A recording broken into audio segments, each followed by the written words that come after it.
Right now on The Brandon Show, I'm talking with activist and Black Girls Rock Award winner, Ameena Matthews. Right now on The Brandon Show.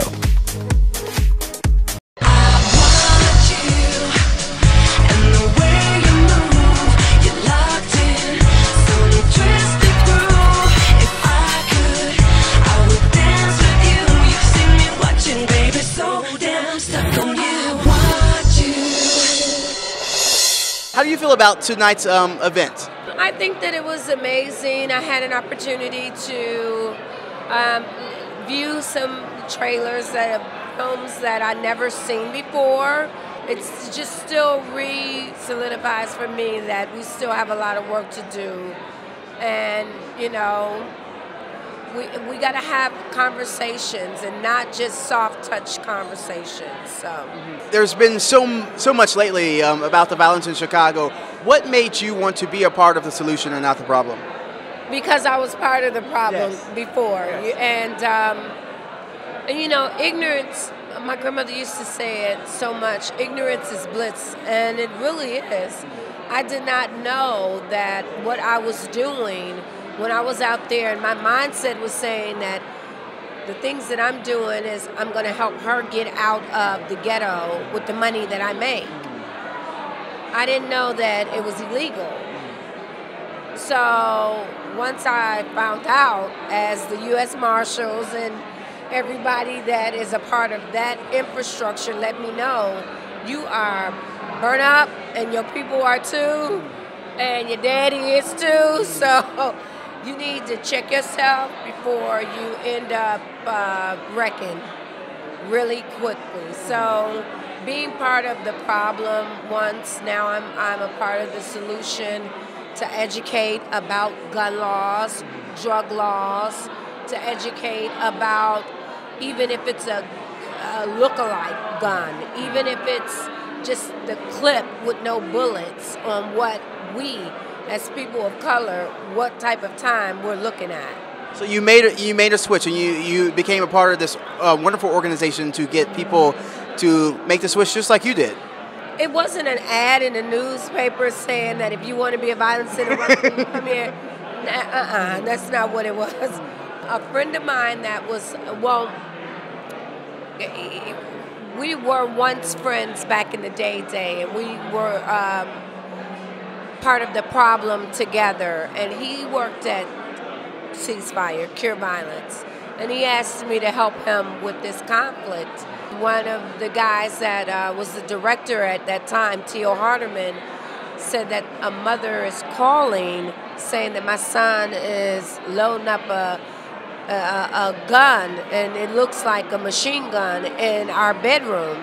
When he called me and asked me to help him, I think at the time my youngest daughter was like 2. She had cerebral palsy, and you know, and I'm like, I gotta pick the kids up from school. I got other stuff to do. But when he said a mother called, and by me having an older son at that time, I told my husband, get the kids from school and let me go see if I can find this young guy. And I did, and I engaged him in conversation, not about the conflict, but just in conversation about how you doing, what's going on with you, you know.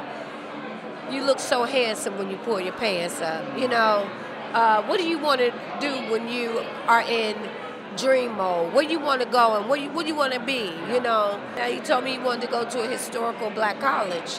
So then I was able to get in and say, okay, so if I get you to stand down, I take you to a historical black, and just to look at his mind going, no, yes, what his motives, is she really with them, is she trying to give me a way to do me? But he ended up going with me, and I took him to Morehouse, and he graduated 3 years ago with a degree in law.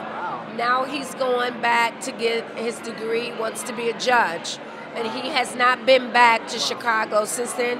And he says, I'm not coming back because it's not healthy for him. I talk a lot about yes, saying yes. My trip to Europe, 88 Days of Yes, and now my Yes America. How did you say yes, and how did you get this boy who was on the verge of killing himself or messing up his life to say yes to something that he could not even see. Yeah, he was on his way to kill himself and probably about 80 other people and not even hit his target. To get him to say yes, it's like, look, dude, check this out. This is what I did. This is what the people said that I did and what the consequences to that. 80 years. Do you want that too? Yeah. Do you want that too?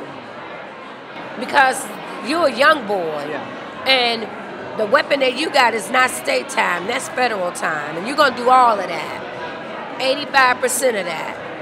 And as your ego is not trained, you're probably going to get about 20 more tickets and add another 10 years to your sentence because you're going to be fighting and angry and not letting. So what you want to do? How you living? What you want out of life? I talked about my circumstances, and I talked about my old man, and I talked about, you know, the laws, and, you know, and I just told him to get his life. Shit, get your life. Get your life. Get your life. Get your Shit. life. You know, that's all. You know, just get your life. Coming up. My back is hurting. We're going to get comfortable, America. I first heard about you and saw you on, of course, what people say tonight, Black Girls Rock. My acceptance speech, Brandon, was in my little black clutch bag. Everybody got up. I'm like, you know, where am I and how did I get here?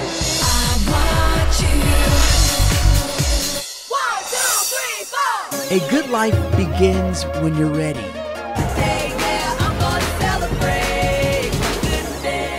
Better starts here.